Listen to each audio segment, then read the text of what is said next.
What's up, you guys? And I hope everyone's having a great, terrific days and loving, and positive vibes to you. If you're new, welcome to my channel. My name is Shy. Be sure to like, comment, and subscribe to the channel. Be sure to check my other channel in the description below. And we're back with Mr. Nightmare, and this is two true scary Thanksgiving Black Friday stories. And I hope everyone had a great Thanksgiving. I don't really celebrate Thanksgiving like that. Not going to get into any details, but yeah, let's watch. Thanksgiving Black Friday horror stories. You know, I never miss Black Friday ever. My dad has always been too nice of a guy, like a pushover.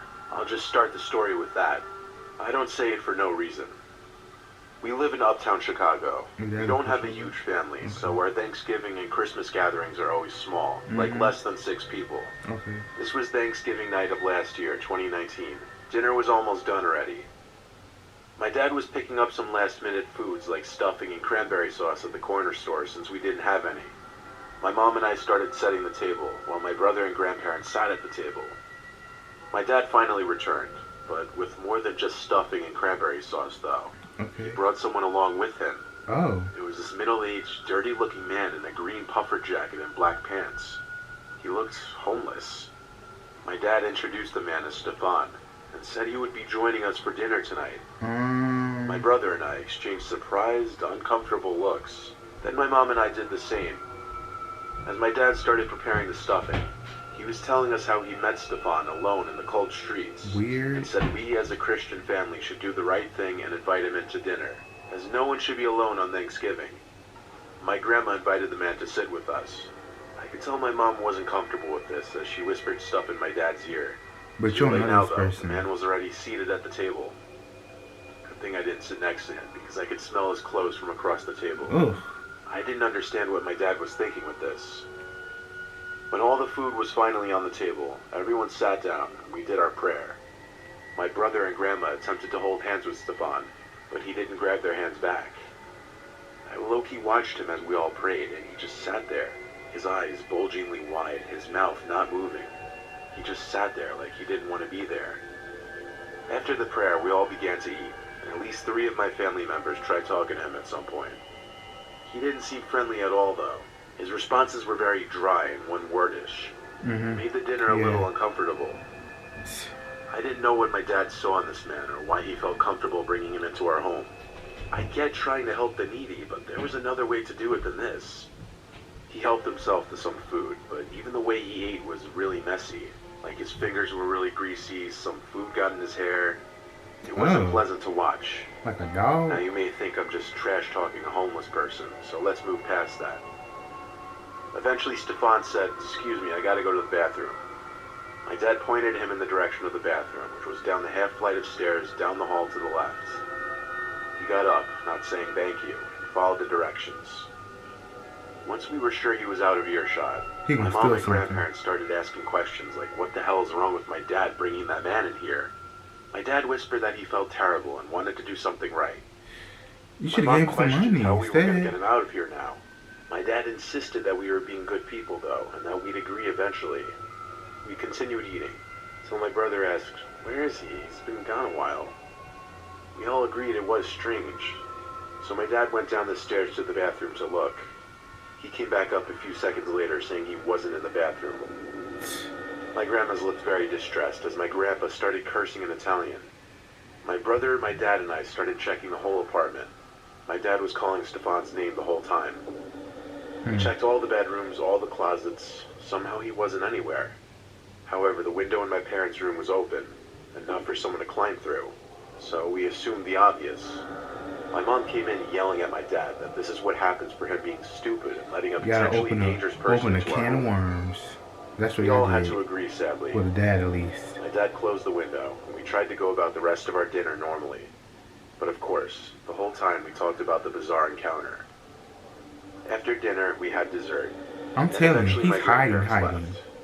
The 4 of us cleaned up the table and dishes. He's hiding. A couple hours later, once everyone dark dispersed time, to their rooms for bed. He gonna do something. I'm being very loose with the time frame because this was almost a year ago, but I believe it was another hour later that I finally turned off my TV for bed. The silence in the room allowed me to hear it. The breathing.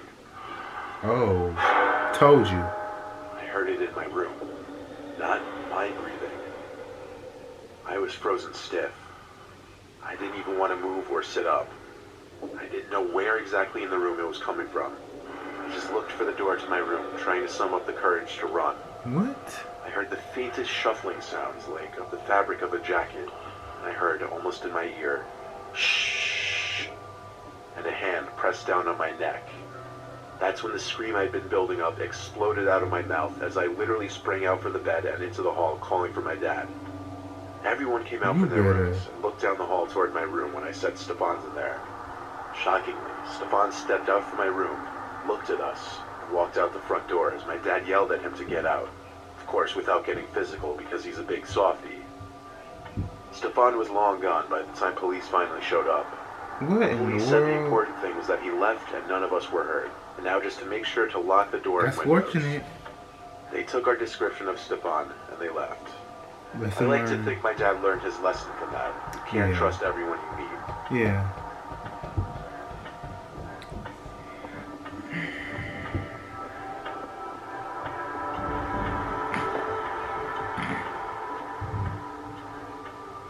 For Black Friday a few years ago, I went to Best Buy.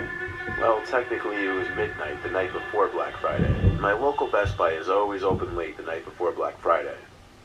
I went with my best friend Taylor to look for a new laptop and maybe whatever other stuff caught my eye. We split off to look for our own things. It's a thick line. While browsing the laptop section, someone in a blue Best Buy shirt approached me asking if I needed help. You don't I want gave him this. specific specs I was interested in, and he started looking around with me. He showed me one laptop he claimed he really liked, then asked me what it was I'd be doing with the laptop. I found it to be a slightly odd question, but maybe it was part of his sales pitch. I said just for school and general web browsing kind of deal. After this point, though, he seemed more interested in me rather than helping me. Oh. Like, he was asking a bunch of personal questions, like where I'm from, where I go to school, etc. I don't want to sound self-absorbed, but I do get a decent amount of male attraction when I go out. Anyway, I started realizing he seemed to be hitting on me. I found him overall creepy, so I reminded him politely about the laptop and that I was in a hurry. He was relentless, though. He actually asked for my phone number after that. I made it clear to him I was uninterested. Luckily, I locked eyes with Taylor, who happened to be walking over, one of those words. and mouthed the word help to her. Pushy. She understood, and she came over and called my Desperate. name, saying, "Come and hurry."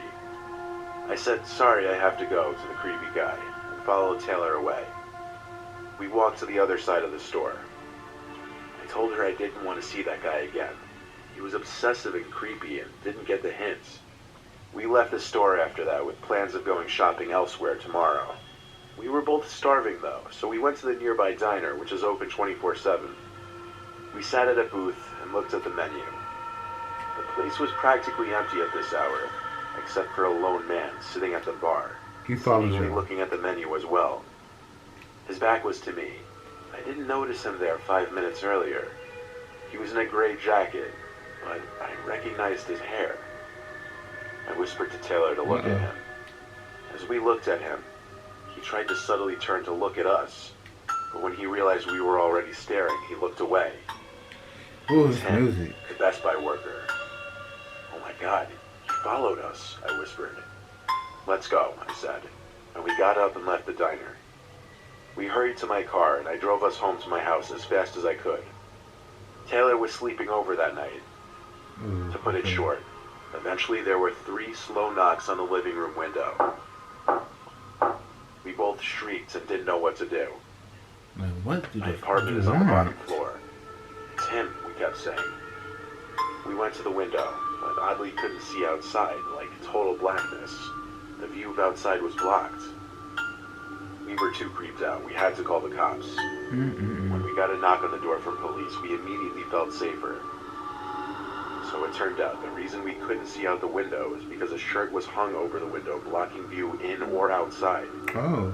Not just any shirt, a blue Best Buy shirt. Pinned to the shirt was a post-it note that said, "I don't work at Best Buy, bitch." Oh.